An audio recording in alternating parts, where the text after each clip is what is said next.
মির্জা ফখরুলের বাসায় শুধু ওবায়দুল কাদের থাকবে কেন? একটা শহীদ পরিবার আশ্রয় নিতে পারে না? যে মির্জা ফখরুলের বাসায় তো আছে না ওবায়দুল কাদের, পালাবো না, দরকার হলে মির্জা ফখরুলের বাসায় গিয়ে থাকবো। কি থাকতে দেবেন? ঠাকুরগাঁয়ে বাড়ি আছে না? আমি বঞ্চিত, এটা তো কোনো কোয়ালিফিকেশন হইতে পারে না। কোন আক্কেলে আপনারা এইসব আমলাদের এই সমস্ত দাবি মানতেছেন? কোন আক্কেলে এই দুঃসময়ে আপনি 42 কোটি টাকার বরাদ্দ দিতেছেন এইগুলোর জন্য? এই আমলাতন্ত্রের কোনো নৈতিক অধিকার আছে বিপ্লবোত্তর সরকারের কাছে কিছু চাওয়ার? বিন্দুমাত্র অধিকার নাই। এই কথা বলতে পারেন না কেন আপনারা? এই ব্যুরোক্রেসি হাসিনার টিকায় রাখছে না? হাসিনার নির্বাচন এরা করছে না? 2014 নির্বাচন, 2018 নির্বাচন, এমনকি 2024 নির্বাচনে যারা ডিসি ছিল, যারা ইউএনএ ছিল, যারা এসপি ছিল, তারা আছে না? পুরা ব্যুরোক্রেসির পাশায় লাথি দিয়ে বের করে দিলে কি সমস্যা হইতো? কিছু হইতো না। আওয়ামী লীগের আন্দোলনে জনতার মঞ্চ কইরা মহিউদ্দিন খান আলমগীরের নেতৃত্বে নামে আসছিল না আমলারা, করেছিল না জনতার মঞ্চ। কামটা ভালো হয়েছিল না খারাপ হয়েছিল সেটা ভিন্ন আলাপ, কিন্তু নাম ছিল তো আওয়ামী লীগের লোকেরা। এই যে আমলারা বঞ্চিত বঞ্চিত করিচ্ছে, এর নাম ছিল বঞ্চিত। গল্প নিয়ে আসিছেন এখন, তাই না?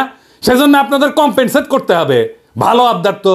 এই হাসিনার আমলে গুম হয়েছে কতজন, জেলে পড়ছে কতজন, আয়না ঘরে ছিল কতজন, পঙ্গু হয়েছে কতজন, বাড়ি ঘর গেছে কতজনের, সম্পদ গেছে কতজনের, জীবন গেছে কতজনের, দেশ ছাড়া হয়েছে কতজন আমার মতো।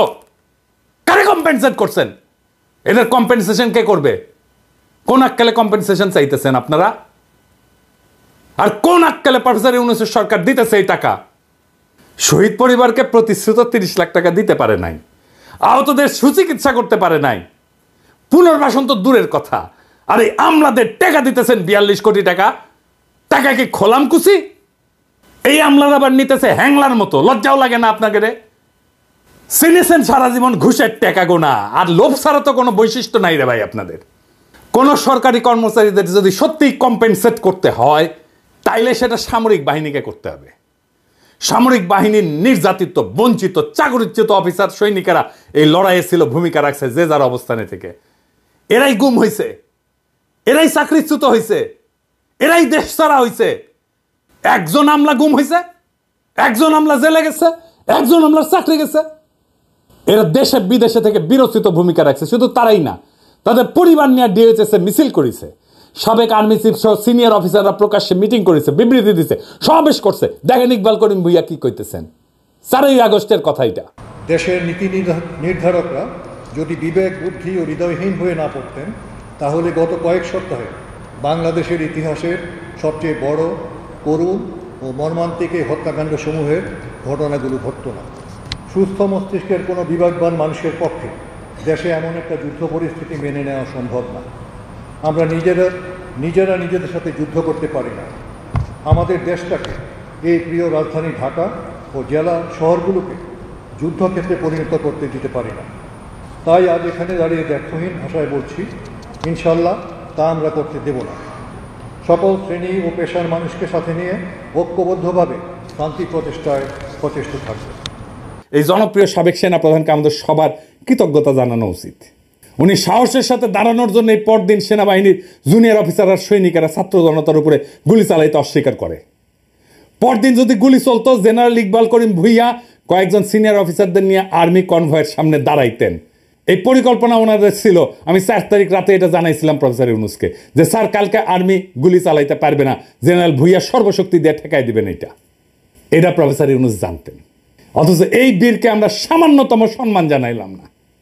সামরিক বাহিনীর অফিসার যারা বঞ্চিত হয়েছে, নির্যাতিত হয়েছে, নিপীড়িত হয়েছে, তাদের কাউকে অ্যাকনলেজ করলাম না, কাউরে না।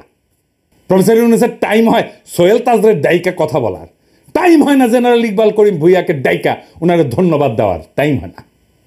টাইম হয় না বিডিআর বিদ্রোহে যে সমস্ত সেনা অফিসারদের প্রতিবাদ করার জন্য চাকরি গেছিল তাদেরকে ডাইকায় না কথা বলার।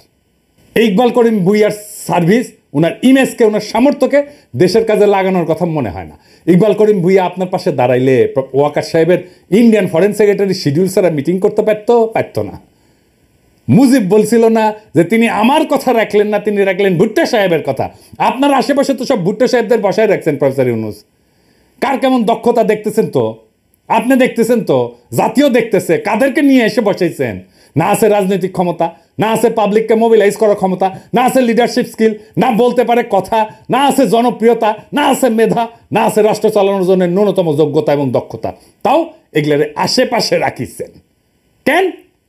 এই আমলাগুলোর একদিন দাবরানি দিলে দ্বিতীয় দিন দাবি দেওয়া নিয়ে আসতো না, কিন্তু দাবরানি দেওয়ার সেই মানুষটা নাই আপনার পাশে। কি কইয়া দাবরানি দিতে হবে সেটাও জানেন না। ওদের এই আর্গুমেন্ট দেওয়ার কেউ নাই যে বলবে তোমাদের বিন্দুমাত্র নৈতিক অধিকার নাই, বঞ্চিত বলে দাবি করে নিজের বৈষয়িক লোভকে চরিতার্থ করার। কিছুই করো নাই, তোমরা করছো। তোমরা এই রেজিমকে হটাইতে কিছুই করো নাই, এটা খড়ের টুকরা ভেঙ্গা 2 ভাগ করো নাই। তাও তোমাদের জন্য জনগণের 42 কোটি টাকা খরচা হবে। এটা কে বলবে? যাদের ডাইকায় না আপনি প্রশাসন সাজাইছেন তারাই তো বলবে, নাকি নাকি আমরা কয়া দিব? আর রাষ্ট্রীয় সম্পদের 42 কোটি টাকা তো আপনার বাপের জমিদারির টাকা না রে ভাই, যেভাবে বিলাইবেন। মুক্তিযুদ্ধের পরে ঠিক একই জিনিস হয়েছিল, কে কিভাবে কোনটা দখল করবে তার প্রতিযোগিতা। ফলাফল তো আমরা দেখেছি, তাই না? এরকম একটা ল্যাংরা খোড়া রাষ্ট্র পাইছি। এইরকম একটা বিপ্লব হইলে এত মানুষ রক্ত দিল, এত ছাত্র রক্ত দিল, আপনি নিজেই বলছেন ছাত্ররা আপনাদের ক্ষমতায় বসেছে। কি করতেছেন তাইলে? হাসিনা শাসনের বেনিফিশিয়ারিরা কে কিভাবে কোথায় জায়গা করে নেওয়ার চেষ্টা করতেছে আমরা দেখতেছি, সব দেখতেছি। হাসিনা সরকারের বেনিফিশিয়ারিদের সাবধান করে দিয়ে বলতে চাই, করে কমে খাইতেছেন এমনি খান। রাষ্ট্রের রিসোর্স, রাষ্ট্রের গুরুত্বপূর্ণ ব্যক্তিদের আশেপাশে যাইবেন না, কোনো আলগা সুবিধা নেওয়ার চেষ্টা করবেন না। আপনাদের তো ভদ্রভাবে বললে বুঝেন না, শুনেন না। লোভ তো 2 চোখ ভরা চকচকা লোভ। মায়ের বুঝেন, মায়ের মায়ের মায়ের ভার্চুয়াল মায়ের না, একদম লাঠি দিয়া মায়ের বেদম পেটানো হবে, একদম ধরে রাস্তায় ফেলে পেটানো হবে। ওইটা করতে পারবো আমি, ওইটা করা হবে, কেউ বাঁচাইতে পারবে না। আগে থাকতে সাবধান হয়ে যান। আমি আর ইলিয়াস বলছিলাম শহীদ পরিবারদের প্রতিশ্রুত 30 লক্ষ টাকা দিয়ে দিবেন, 2 মাস সময় দিছিলাম। আজকে আবার মনে করাই দিলাম প্রফেসর ইউনূসের সরকারে। এই প্রসঙ্গে আজকে আমার ফাইনাল আলাপ। জুলাই আগস্ট বিপ্লবের আহত আর শহীদ পরিবারের দায়িত্ব আর পুনর্বাসন নিয়ে আপনাদের দীর্ঘসূত্রিতার পরিকল্পনাহীনতা ক্ষমাহীন পর্যায়ে পৌঁছাইছে। আপনাদের না আছে পরিকল্পনা, না আছে উদ্যোগ, না আছে সেন্সিটিভিটি। আমি সুইডেনেও জুলাই ফাউন্ডেশনের জন্য অনুদান দেওয়ার ব্যাপারে ক্যাম্পেইন করে আসছি। আপনারা যদি কাজটা শুরু করার আগে আলাপটা করতেন তাহলে আরো ইনোভেটিভ আইডিয়া, সৃজনশীল আইডিয়া দিতে পারতাম। ওইটা তো করবেন না, আমাকে তো মানুষ বলে মনে করেন না। বিপ্লবের স্টেক হোল্ডার বাদ দেন, মানুষ বলেই মনে করেন না আপনারা। আমাদের সমাজের একটা শক্তি আছে, সেই শক্তিকে কাজে লাগাইতে হইতো, সেটা করলেন না, শুনলেনও না কিভাবে এটা করা যায়। এখন পারতেছেন না, না পারতেছেন চিকিৎসা দিতে আহতদের, না পারতেছেন শহীদদের পরিবারদের পুনর্বাসন করতে। আমি নিজে ব্যক্তিগতভাবে 2টা পরিবারের দায়িত্ব নিছি, আনাসের পরিবার আর রাখির দায়িত্ব নিছি বাবা হিসাবে। আনাসের বাবা একটা সম্মানজনক চাকরি করতেছে, রাখি এখন চাকরি করতে পারবে না কারণ ওর বাচ্চাটা ছোট। তাই আমি ওর পুরা পরিবারের দায়িত্ব নিছি। রাখি আগের বাসায় আছে, বাসা ছাড়তে হয় নাই। টাকার অভাবে ওর গয়না বন্ধক দিয়া টাকা ধার করছিল 3.5 লাখ টাকা, সেটা ছাড়াই আনছে ও টাকাটা শোধ দিয়া। ওর পরিবারের সকল খরচ আর সন্তানের লেখাপড়ার দায়িত্ব আমার। খোদা তাআলা আমার সামর্থ্য দিছে, চাইলে আমি আরও শহীদ পরিবারের দায়িত্ব নিতে পারবো, আমি নিবও সেটা। রাখির জীবন যেন নিশ্চিন্ত আর নির্বিঘ্নে কাটে তার জন্য সব কিছু করবো, যা যা করার দরকার করবো, যার যার দায়িত্ব নেব প্রত্যেকটা পরিবারের আমি সব কিছু করবো। রাখির সাথে কথা হইলে দেখেন সে কত নিশ্চিন্ত থাকে, নির্বিঘ্ন থাকে। ইদানিং আমার মতো 1 লাখ পিনাকি আছে, আরো বেশি আছে বাংলাদেশে আছে যারা রাখিদের আনাজদের পরিবারের দায়িত্ব নিতে চায়, আন্তরিকভাবে চায় এবং নেবেও। তারা তাদের শক্তিকে কাজে লাগাইতে পারতেন। এই যে মডেল আমি দিলাম রাখিরে নিয়া, আনাসরে নিয়া, এটাই হয়তো আমাদের জুলাই শহীদ পরিবার আর আহতদের পুনর্বাসনের সবচেয়ে সাস্টেনেবল মডেল। আর এই মডেল তো আমার না, প্রফেসর ইউনূসের দেখানোর কথা ছিল, ঠিক কিনা? প্রফেসর ইউনূস একটা শহীদ পরিবারকে নিজের কাছে রাখতে পারতেন না, চাকরি দিতে পারতেন না, দায়িত্ব নিতে পারতেন না? অবশ্যই পারতেন, ব্যক্তিগত সামর্থ্য পারতেন। ওনার নিজের প্রতিষ্ঠান আছে না, ইউনূস সেন্টার আছে না? একটা পরিবারের দায়িত্ব নিতে পারে না? নিছে? নেয় নাই। ওনার উপদেষ্টারা পারেন না প্রত্যেকে একজন করে পরিবারের দায়িত্ব নিতে, আহত বা শহীদ পরিবারের? একটা আহত বা শহীদ পরিবারের দায়িত্ব নিতে ওনাদের সমস্যা কি? উনি যাদের যাদের ডেকে ডেকে চাকরি টাকরি দিয়েছেন, পত্তর দিয়েছেন, মন্ত্রী বিশেষ সহকারী বানাইছেন, ওদের দিতে পারে না? তারা একজন করে দায়িত্ব নিতে পারতো না? দেখতেন সামাজিক উদ্দীপনা তৈরি হতো সারা দেশ জুড়ে শহীদ আর আহত পরিবারের দায়িত্ব নেওয়ার।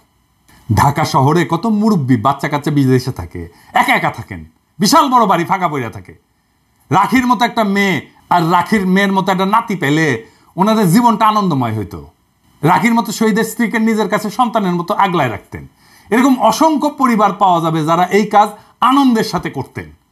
শুধু সামর্থ্যবানেরা, এমনকি নিম্নবিত্তরাও এই কাজ করতে আগে আসতো। আমার বাবা তো দরিদ্র স্কুল টিচার ছিল, আমাদের বাসা পুড়াই দিছিল ৭১-এ।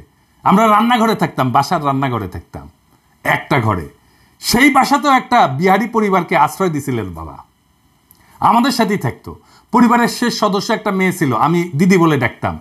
উনি জীবনের শেষ দিন পর্যন্ত আমাদের বাসাতেই ছিলেন এবং আমাদের বাসাতেই শেষ নিঃশ্বাস ত্যাগ করছেন। আমিও তারে বড় বোনের মতোই দেখতাম, উনিও আমার ছোট ভাইয়ের মতোই স্নেহ করতেন। মির্জা ফখরুলের বাসায় শুধু ওবায়দুল কাদের থাকবে কেন? একটা শহীদ পরিবার আশ্রয় নিতে পারে না? যে মির্জা ফখরুলের বাসায় তো আছে না ওবায়দুল কাদের। পালাবো না, দরকার হলে মির্জা ফখরুলের বাসায় গিয়া থাকবো। কি থাকতে দেবেন? ঠাকুর গায়েটা বাড়ি আছে না, এই যে দেখেন। পালাবো না, কোথায় পালাবো? পালাবো না, প্রয়োজনে ফখরুল সাহেবের বাসায় গিয়ে উঠবো। কি জায়গা দেবেন? না হলে ঠাকুর গায়ের বাড়ি আছে না, ওই বাড়িতে গিয়ে উঠবো। নির্বাচন করে তো মাথা খারাপ করে দিতেছেন সবার। তো দায়িত্বটা কি নিছেন বলেন? দায়িত্ব কি নিছেন?